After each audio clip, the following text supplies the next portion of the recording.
פרשת אמוי, נגיד בעזרת השם כמה מילים על הפרשה. יש הבדל בין כהן גדול לכהן הדיוט.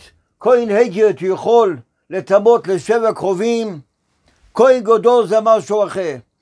נשאלת שאלה במדרש, מה קורה אם הכהן לא רוצה ללכת לטמא? הוא לא רוצה ללכת לטמא, ערב פסח מגיע חג עכשיו, אני לא רוצה ללכת לטמא. כתוב, הגמרא אומרת במסכת זבחים דף ק, לוקחים אותו ומטמאים אותו נגד הרצון שלו. אומר זה רבי של דוד ואלי, למה זה כל כך חשוב שהכהן, הוא מדבר על הכהן, על הפרשה, אבל גם כן אותו דבר יש להיות גם כן בן אדם אחר. למה כל כך חשוב שהכהן הולך לטמא לקרובי משפחה? מה היסוד? מה הנקודה פה? אומר זה רבי של דוד ואלי, אם הוא לא הולך לטמא, מנישים אותו. למה מנישים אותו?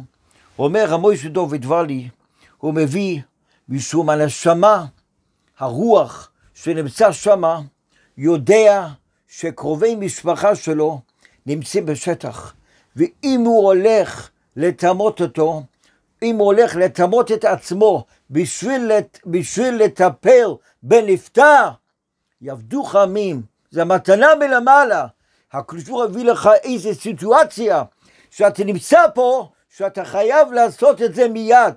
ומה אתה הולך לטמא את עצמך בשביל הנפטר, אם זה בבחינת כל המרחם על הבריות, מרחמים עולוב מן השמיים, או שזה בבחינת נויסה באוהלים חברוי, החבר נפטר, קרוב משפחה נפטר, תטפל בו. נכון, מישהו אחר יכול לעשות את זה, אבל זה נפל אצלך לעשות את זה, אתה חייב לטפל בו בבחינת נויסה באוהל עם חברוי, או בבחינת כל מרחם על הבריאויס, מרחמים עולוב מן השמיים. ומותו בן אדם לא הולך, כתוב רבי של דוד ואלי אומר, מנישים אותו.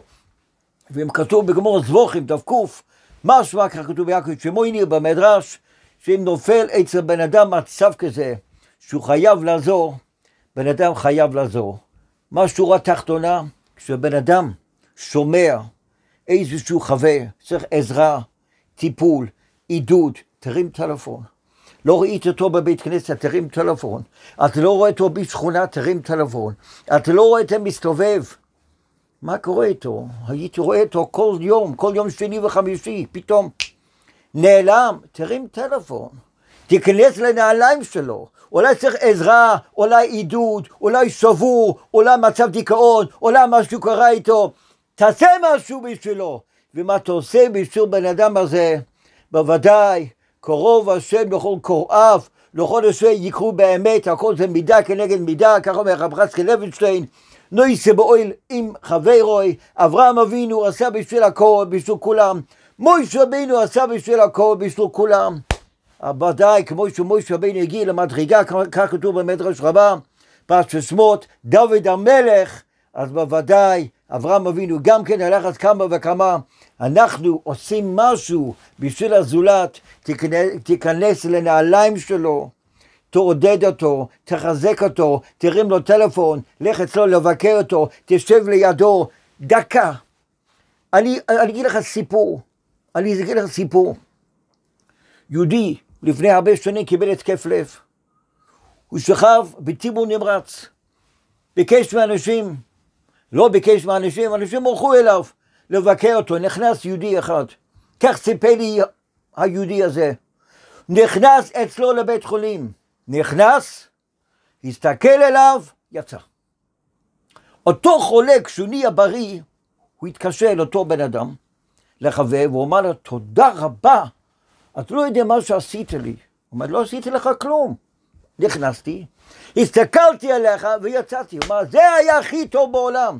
כל אחד נכנס, מה היה, איך היה, איפה היית, איך נפלת, מתי קיבלת התקף, צריך לספר לכולם. עוד פעם ועוד פעם, אתה רק נכנסת, הראיתי את הפנים שלך, שכאילו אכפת לך, אבל לא כאילו אכפת לך, בוודאי אכפת לך, בשביל הגעת עד הבית חולים, נכנסת ויצאת, מי כעמך ישראל. זה רואים בהתחלת הפרשה, אם אתם רואים, את הסרטונים שלי, יש לכם חיזוק מזה בוודאי, תלחץ הלייק בשביל להגדיל תורה ולהדירה. כך אנחנו רואים מהתחלת הפרשה של פרשת אמוי.